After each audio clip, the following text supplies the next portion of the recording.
नमस्कार, आपदा का सामना के इस खास कार्यक्रम में आप सभी का स्वागत है। मैं हूं संतोष चौधरी। प्राकृतिक आपदाओं पर किसी का बस तो नहीं चलता, पर जागरूकता और समझदारी के चलते इससे होने वाले नुकसान को जरूर कम किया जा सकता है।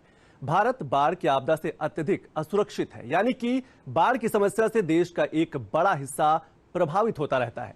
बाढ़ बार बार आने वाली ऐसी आपदा है जिससे लोगों के जीवन को काफी नुकसान पहुंचता है, आजीविका के साधन प्रभावित होते हैं, संपत्ति, आधार ढांचों तथा जन सुविधाओं को भी काफी क्षति पहुंचती है, खेती भी काफी प्रभावित होती है। पर अब समीक्षा, सुरक्षा और बचाव से उपाय किए जा रहे हैं और बदलाव भी देखने को मिल रहा है।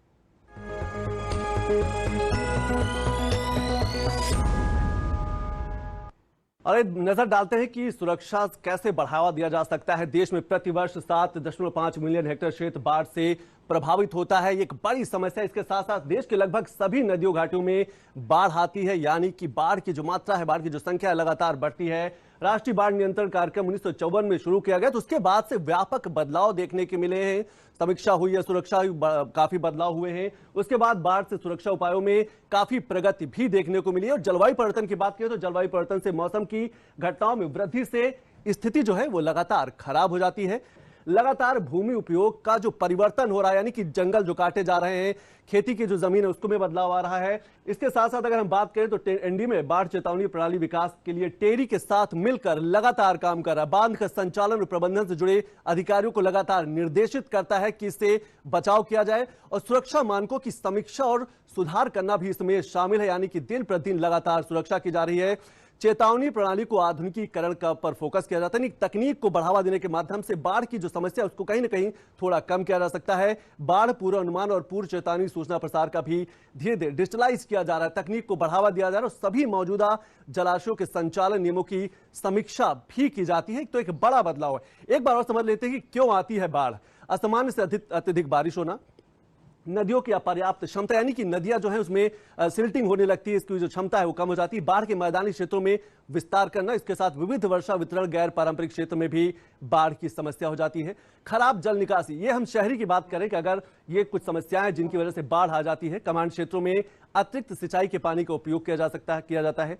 भूजल स्तर में वृद्धि, नदी तलों की गाद जिसको सिल्टिंग कहा जाता है, एक बड़ी समस्या है। नदी नालों का वहन क्षमता में कहीं, यानी कि उनकी जो क्षमता है उसमें कहीं ना कहीं कमी आ चुकी है। किनारों का होता कटाव भी नदी के मार्ग को परिवर्तित कर देता है। कई बार भूस्खलन के कारण मार्ग अवरुद्ध हो जाता है, इसकी वजह से भी बाढ़ की समस्या उत्पन्न हो जाती है। पेड़ों की कटाई भी बारिश के पानी के लिए रुकावट पैदा करता है, यानी कि जो अंधाधुंध पेड़ों की कटाई हो रही है, ये भी एक बड़ी समस्या है। तो जो बाढ़ की समस्या, इससे बचाव किया जा सकता है, इसके लिए जरूरी है कि लोगों को जागरूक किया जाए। और इसी विषय पर बात करने के लिए हमारे साथ 3 बहुत ही खास मेहमान हैं, उनका हम परिचय करा दें। हमारे साथ हैं नरेंद्र सिंह बुंदेला जी हैं, आईजी एनडीआरएफ से जुड़े हैं। इसके साथ साथ जो दूसरे खास मेहमान हैं शरद चंद्र जी हैं, डायरेक्टर फ्लड फोरकास्ट मॉनिटरिंग से जुड़े हुए। इसके साथ साथ जो तीसरे खास मेहमान हैं कृष्ण वत्स जी हैं, मेंबर एनडीएमए से हैं। आप तीनों मेहमानों का हमारे कार्यक्रम में स्वागत। आज बहुत ही महत्वपूर्ण, बहुत ही अहम मुद्दा है बाढ़, यानी कि फ्लड। मानसून आने वाला है। सबसे पहले शरद चंद्र जी, आपसे मैं शुरुआत करना चाहूंगा।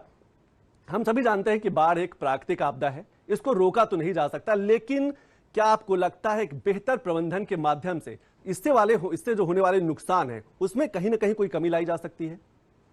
जैसा कि आपने खुद ही बोला, बाढ़ एक प्राकृतिक आपदा के रूप में जाना जाता है, बट कुछ एंथ्रोपोजेनिक एलिमेंट्स भी इस बाढ़ की समस्या को थोड़ा सा बढ़ा देते हैं। बिल्कुल। तो सबसे पहला पॉइंट यही है कि जो ये मैन मेड एलिमेंट्स हैं उनको कंट्रोल करना बहुत जरूरी है, क्योंकि नेचुरल फ्लडिंग हो रहा है उसको आप स्ट्रक्चरल मेजर्स के द्वारा कुछ हद तक रोक सकते हैं।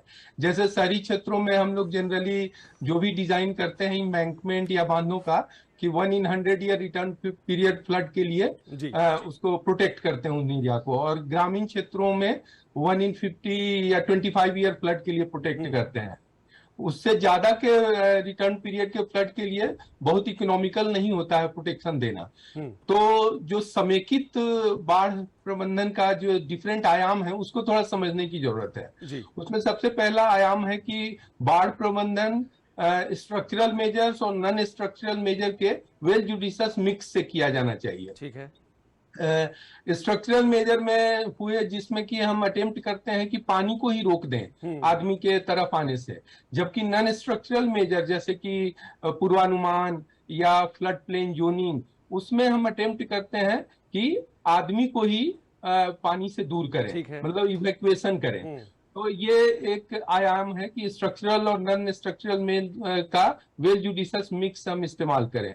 दूसरा आयाम समेकित बाढ़ प्रबंधन का है कि हर इंडिया में मेजर 20 रिवर बेसिन्स हैं और हर एक रिवर बेसिन्स के यूनिक फ्लडिंग प्रॉब्लम है, कैरेक्टरिस्टिक्स एकदम अलग हैं। नॉर्दर्न में प्लेन में ज्यादा बारिश और नदियों में ज्यादा पानी आने के कारण होता है, जबकि सदर्न पेनिनसुलर इंडिया में पिछले कुछ सालों से देखा गया है कि बाढ़ एक पैन इंडिया फिनोमेना है और उधर जनरली हाइड्रोलॉजी चेंज होने से बांधों के रिलीज से ज्यादा फ्लडिंग हो रही है।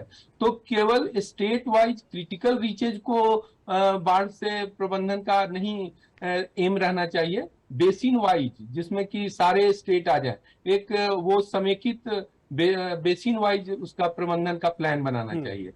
तीसरा बहुत इंपॉर्टेंट इसके आयाम है समेकित बाढ़ प्रबंधन का कि एक बहुत ही कोऑर्डिनेटेड एफर्ट चाहिए सभी विभागों का और इंक्लूडिंग कम्युनिटी को भी इन्वॉल्व करने की जरूरत है, क्योंकि आफ्टर ऑल एंड यूजर का इन्वॉल्वमेंट बहुत जरूरी है, क्योंकि उन्हें ही वार्निंग को इस्तेमाल करना है। उसमें यह है कि उनको ट्रेन करने की भी जरूरत है। वार्निंग सभी चीजों का इशू हो रहा है, थोड़ा सा एक्यूरेसी में इशू रहता है, मान लीजिए 95% ही एक्यूरेसी है, लेकिन कभी कभी फॉल्स वार्निंग भी जाता है। लेकिन उनको ये ट्रेनिंग रहनी चाहिए, एजुकेट करने की जरूरत है कि इवैक्यूएशन मैंडेटरी हो, उस समय खाली हो, क्योंकि ये केवल टेक्निकल इशू नहीं है बाढ़ प्रबंधन, ये इसमें सोशल और साइकोलॉजिकल इशू भी है। जैसे मेन जो बाढ़ प्रभावित क्षेत्र है गंगा बेसिन या बिहार स्टेट, वहां लोग ठेवनेवर पानी में रहना पसंद कर देते हैं, लेकिन इवैक्यूएशन जल्दी पसंद नहीं करते हैं। तो उनको भी ट्रेन करने की जरूरत है, कैपेसिटी बिल्डिंग के। तो ये मेन 3 आयाम है जिनके द्वारा हम समेकित बाढ़ प्रबंधन पूरे देश में कर सकते हैं। कृष्णवर्ष जी, अगर हम एनडीएमए की भूमिका की बात करें और खासतौर से निगरानी की बात करें, क्योंकि हम सभी जानते हैं कि कुछ राज्य तो चिन्हित है जहां अक्सर यानी कि हर वर्ष बाढ़ आती है, निगरानी कैसे होती है और ऐसे में चुनौतियां कैसे बढ़ जाती है एनडीएमए के सामने? राष्ट्रीय स्तर पर फ्लड मैनेजमेंट है, उसकी एक प्रणाली है, ठीक है, और उसमें सभी राज्य सम्मिलित होते हैं और राज्य के बाद जिला भी, सारे जिला स्तर पर भी उसकी तैयारी होती है। तो मानसून के पहले ही इस तैयारी का कार्यक्रम शुरू होता है, राज्य स्तर पर उसकी समीक्षा होती है, राष्ट्रीय स्तर पर समीक्षा होती है, सभी राज्य और केंद्र शासन NDMA, ministry of home affairs मिलकर बाढ़ की तैयारी की समीक्षा करती है। बाढ़ के लिए जो आवश्यक कदम उठाने चाहिए, जैसे कि जिला स्तर पर, राज्य स्तर पर जो कंट्रोल रूम है उनका कार्यान्वयन, वॉलंटियर्स की ट्रेनिंग, एम्बैंकमेंट्स का रिपेयर्स, और जो राहत के लिए तैयारी है, नावों की व्यवस्था, अर्ली वार्निंग का जो सिस्टम है उसमें और भी ज़्यादा कैसे हम सुधार लाएं। तो इन सारे विषयों पर समीक्षा होती है और एक प्लान भी तैयार किया जाता है। वह प्लान जिला के स्तर पर, क्योंकि लोकल लेवल पर प्लान बनना चाहिए, लोकल लेवल पर जब प्लान बनता है तो वो ज़्यादा प्रभावी होता है। तो लोकल लेवल पर प्लान के साथ साथ लोगों को आगाह किया जाता है, जो नदी के आसपास रह रहे हैं जी, हाँ, आसपास उनको इवैक्यूएट जाता है। और फिर गांव में जो है कि आप थोड़ा सा एलिवेटेड एक प्लेटफॉर्म वगैरह तैयार करने की बात की जाती है।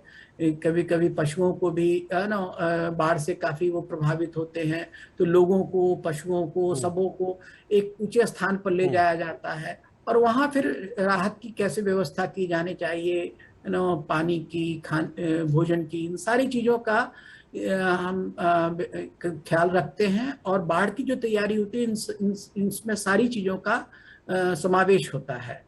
तो एक बड़ी प्रणाली है, वो हर वर्ष वो क्रियान्वित होती है और उसके कारण बाढ़ से होने वाले जनहानि पर मुझे लगता है कुछ नियंत्रण हमें जरूर मिला है। आप देखिएगा पिछले कई वर्षों में तो जनहानि कमी हुई है और इसका कारण यही है कि हमारी तैयारी ज्यादा है। क्या कहा जा सकता है कृष्णमठ जी कि इसमें राज्य और जिला प्रशासन का जो समन्वय है ये एक महत्वपूर्ण भूमिका निभाता है?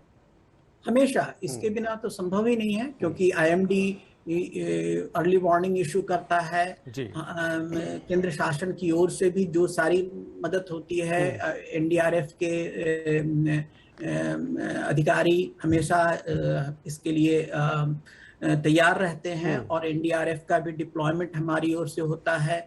एनडीआरएफ के बारे में अभी एनडीआरएफ के अधिकारी ज्यादा बताएंगे, लेकिन एक पूरा समन्वय राज्य और केंद्र में, और इसके अलावा जिला स्तर पर है ना, जो सारा सहयोग, जो सारा समर्थन, जो सारा सपोर्ट्स, वो हम उसके लिए पूरी तरह से सन्नद्ध रहते हैं। बिल्कुल। नरेंद्र सिंह बुंदेला जी, एनडीआरएफ की भूमिका बहुत ही महत्वपूर्ण हो जाती है जब कोई आपदा आती है, खासतौर से अगर हम बाढ़ की बात कर रहे हो। कैसे तैयारी करते हैं, कैसे बचाव करते हैं, कैसे, क्योंकि एक जवान उस समय एक देवदूत की तरह पहुंचता है और लोगों की जिंदगियां बचाता है। तो अगर हम तैयारियों की बात करें तो कैसे आप बाढ़ जैसी समस्या से निपटने के लिए आप अपने आप को तैयार करते हैं? तो बाढ़ की तैयारी बेसिकली लॉन्ग टर्म प्रिपरेशन होता है, प्लानिंग चाहिए, ट्रेनिंग चाहिए, और हमारा फोर्स का डिप्लॉयमेंट चाहिए। तो जब मानसून आने से पहले हम बेसिकली शुरू करते हैं कि अपना रिस्पांस टाइम कम करने के लिए हम सभी राज्यों से उनसे राय लेते हैं कि उनको कहाँ कहाँ एनडीआरएफ की जरूरत पड़ेगी।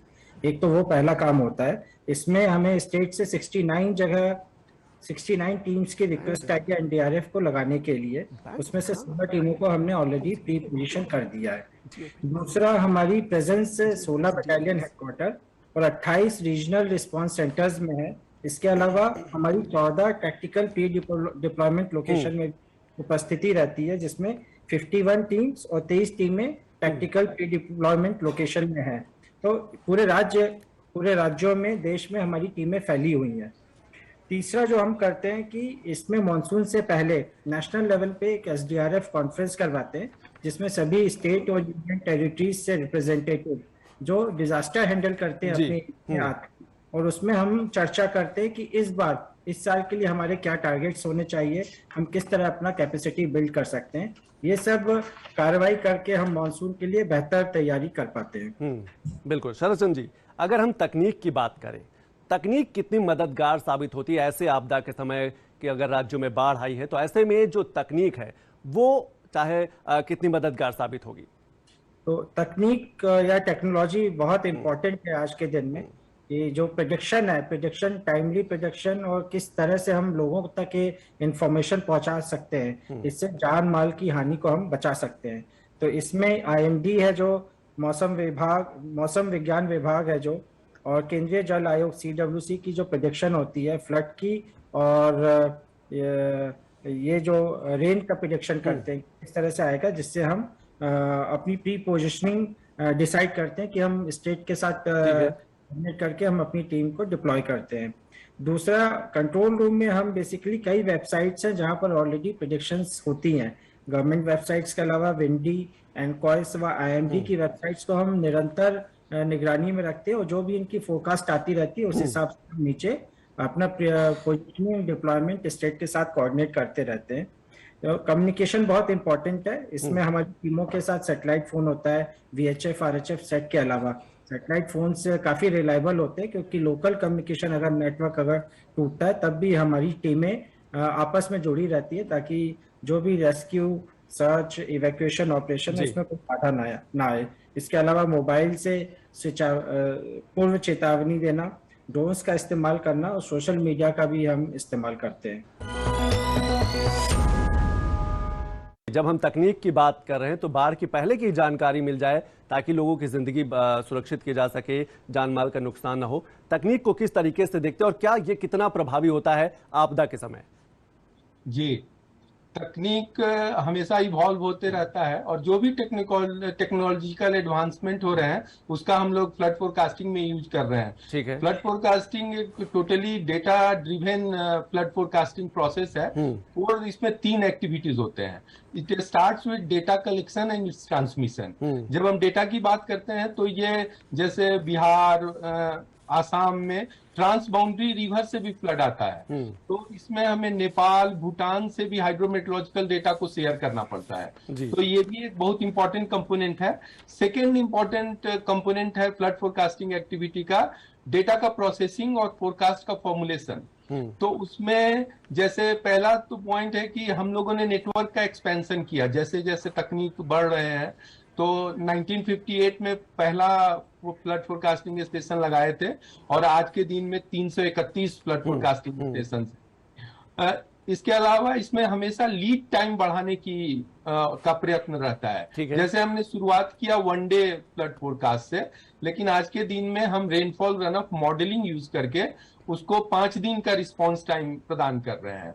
और एक और इम्पोर्टेंट फ्लड फोरकास्टिंग का है कि हम लोग inundation forecast need of the hour है, जिसमें कि हम उस एरिया जो अफेक्टेड है उसका एक्सटेंट, डेप्थ ऑफ वाटर वहां क्या पहुंचे, ड्यूरेशन कितने देर तक रहेगा वहां पानी, ये हम लोग प्रेडिक्ट कर पाए। तो इनंडेशन फोरकास्टिंग में भी हम लोगों ने बहुत सारे स्टेप लिए हैं। तो एक वो है। तीसरा जो इंपॉर्टेंट कंपोनेंट है फ्लड फोरकास्टिंग का वो है डिसेमिनेशन। जैसा कि बुंदेला साहब ने भी कहा, डिसेमिनेशन बहुत इंपॉर्टेंट, बहुत जरूरी है। आप कितना भी एक्यूरेट फोरकास्ट कर लें, लेकिन अगर वो एंड यूजर तक सही से नहीं पहुंच पाता है, तो उसमें पहले हमारा अटेम्प्ट था कि हम लोग स्टेट गवर्नमेंट को लेवल का फोरकास्ट दें, स्टेट गवर्नमेंट फिर वो वार्निंग इशू करे, एक असेसमेंट थ्रेट देख के कि वाटर लेवल अगर इस पॉइंट तक पहुंचा तो किस किस एरिया में इनंडेशन हो सकता है। बट अब हम लोग डायरेक्ट अपना फोरकास्ट और जो भी इनंडेशन पॉसिबल है जिस डिस्ट्रिक्ट में, वो सोशल मीडिया पर भी अपलोड कर रहे हैं। डेडिकेटेड वेबसाइट्स हैं हमारे, 1 डे वाले का भी और 5 डे वाले का भी। 1 डे वाले का एक्यूरेसी बहुत हाई है, लेकिन उसका लिमिटेशन है कि रिस्पॉन्स टाइम कम है। तो ये सभी एरियाज में अटेम्प्ट टेक्नोलॉजिकल इनोवेशन का प्रॉपर यूज किया गया है। एक इम्पॉर्टेंट जो वो आजकल बाढ़ से, ये बांधों से, डैम से, रिलीजेस से जो बाढ़ का प्रॉब्लम आ रहा है, उसमें हम लोग हमारे 331 में 132 जो है इनफ्लो फोरकास्ट स्टेशन है। इसका use dam authorities real time reservoir के ऑपरेशन में करते हैं। उसके लिए हम लोग ने इंसेम्बल फोरकास्टिंग करना भी शुरू किया है, जिसमें कि हम लोग बता पाए कि कितने समय के बाद क्या मैक्सिमम इनफ्लो उस रिजर्वायर में आ सकता है, क्या मिनिमम इनफ्लो आ सकता है, क्या 75% का इनफ्लो कितना वैल्यू आ सकता है। तो इसके आधार पर वो एक प्रोबेबिलिस्टिक एनालिसिस करके रिजर्वायर ऑपरेटर डिसीजन ले सकता है। एक कमेंट मैं कृष्णवर्ष जी से भी लेना चाहूंगा, आप क्या सलाह देंगे, क्योंकि मानसून आ चुका है, कई राज्य बाढ़ से प्रभावित होंगे। ऐसे में कैसे लोग बाढ़ से अपने आप को सुरक्षित रख सकते हैं, क्या वो बचाव कर सकते हैं? सबसे बड़ी बात कि जो भी प्रिपेयर्डनेस के स्टेप्स हैं, तैयारी करने की बात है, वो गांव और शहरों के स्तर पर होना चाहिए। तो जो जैसे कि अगर जो तटबंध है वहां पर गांव के पास, उसका कैसे हम रिपेयर करें, जहाँ जो पानी है उसका कैसे फैलाव हो जिसके कारण पानी का स्तर ज्यादा ऊपर न जा सके, लोगों को इस बाढ़ के बारे में कितनी ज्यादा से ज्यादा जानकारी दे सकें, लोग पानी के पास न जाएं, बहाव में न जाएं, और हर गांव में, हर शहर में ऐसे कुछ जगह निश्चित किए जाएं जहां वो बाढ़ के कारण शरण ले सकें। ठीक है। तो एक तो कम्युनिटी लेवल पर वो प्रिपेयर्डनेस की बहुत जरूरत है, और दूसरा ये कि जो नदियों के लिए, नदियों में जब पानी आता है तो उसको, उसके फैलाव के लिए जगह चाहिए। तो ढेर सारा जब इंक्रोचमेंट होता है तो उसके कारण नदियों को फैलाव के लिए जितनी जगह मिलनी चाहिए उतना नहीं मिल पाता है। तो थोड़ा सा उस इंक्रोचमेंट को भी कम करने की जरूरत है, और इसके लिए हमेशा स्टेप्स लिए जाते हैं, और उसमें भी लोगों का सहयोग बहुत आवश्यक है। इंक्रोचमेंट कम से कम हो, और नदियों का में जो है पानी के फैलाव के लिए जितनी ज्यादा जगह हो सकता है उतनी ज्यादा जगह मिले। पहले और आज की तुलना में यही बाढ़ में सबसे बड़ी जो डिफरेंस है वो यही है। पहले जब बाढ़ आती थी तो फैलाव के लिए काफी जगह होती थी, आज फैलाव के लिए बहुत कम जगह है, और इसके कारण बाढ़ की स्थिति काफी गंभीर हो जाती है। क्या ये कहा जा सकता है कि जो रिहायशी इलाके हैं वो नदियों के किनारे तक पहुंच गए, नदियां उनके रिहायशी इलाकों तक नहीं पहुंची है, जो घर है वो खुद किनारों तक पहुंच गए हैं। बिल्कुल सही कहा, बिल्कुल सही कहा। ये एक बड़ी समस्या है। और ढेर सारा जो नेचुरल ड्रेनेज का जो रास्ता है बहुत सारा, जैसे पहले क्या होता था कि जब पानी बारिश होती थी तो बहुत सारा वाटर बॉडीज हुआ करते थे जिसमें पानी जमा होता था। आज वो वाटर बॉडीज है नहीं, तो इसके कारण भी ना इनंडेशन तुरंत बढ़ जाता है और मतलब पानी का जो स्तर है वो काफी बढ़ जाता है, उसके कारण बाढ़ काफी खतरनाक हो जाती है।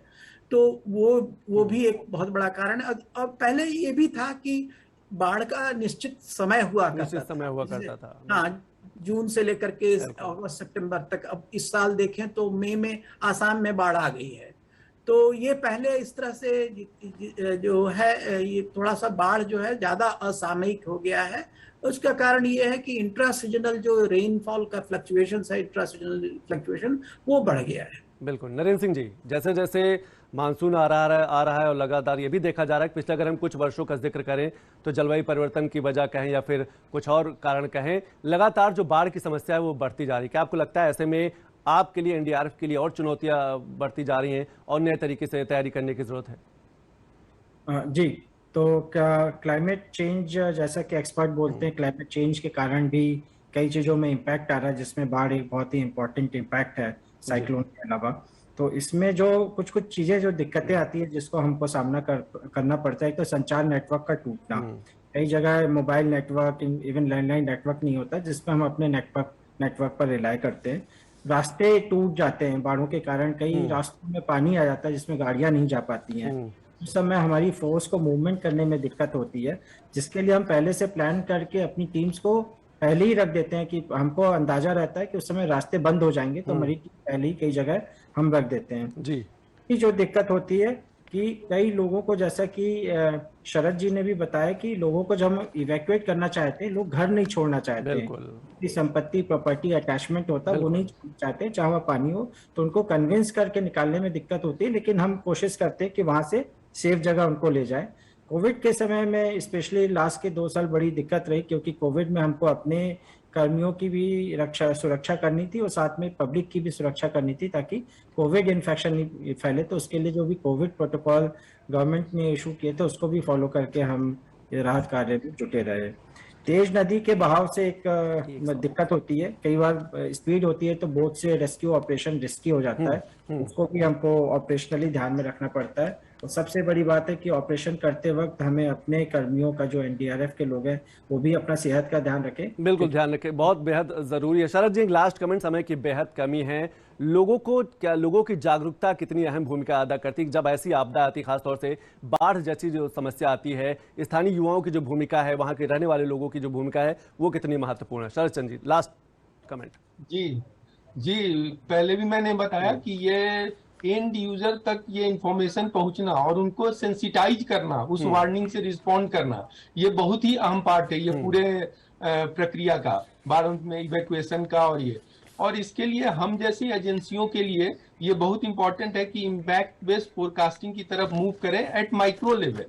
फ्लड का फोरकास्टिंग, इनंडेशन फोरकास्ट अगर हम विलेज लेवल तक दे पाए, ब्लॉक लेवल तक भी दे पाए, तो वो बहुत यूजफुल रहेगा। रेनफॉल का फोरकास्ट डिस्ट्रिक्ट लेवल पे भी काम कर जाता है, बट फ्लड के लिए हमें विलेज लेवल तक जाने की जरूरत है, जहां तक माइक्रो लेवल तक जा पाए। तो ये, और इस दिशा में निरंतर काम चल रहा है। इसमें चैलेंजेस मेन 2 हैं कि एक तो बहुत high resolution digital elevation model चाहिए, और दूसरा कि ये बहुत कंप्यूटेशनल इंटेंसिव रिसोर्सेज चाहिए।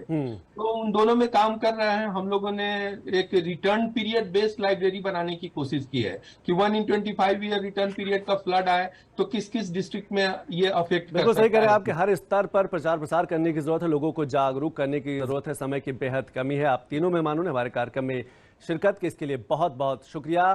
तो आपदा के सामने में आज हमने जिक्र किया कि कैसे हम बाढ़ जैसी जो समस्या है उससे कैसे लोगों को हम जागरूक कर सकते हैं, कैसे हम बचाया जा सकता है, और इसमें जो प्रशिक्षण है, लोगों को जागरूक करने की जो भूमिका है, युवाओं की जो भूमिका है, वो बेहद महत्वपूर्ण हो जाती है। तो आपदा के सामने के इस कार्यक्रम में आज अभी बस इतना ही। नमस्कार।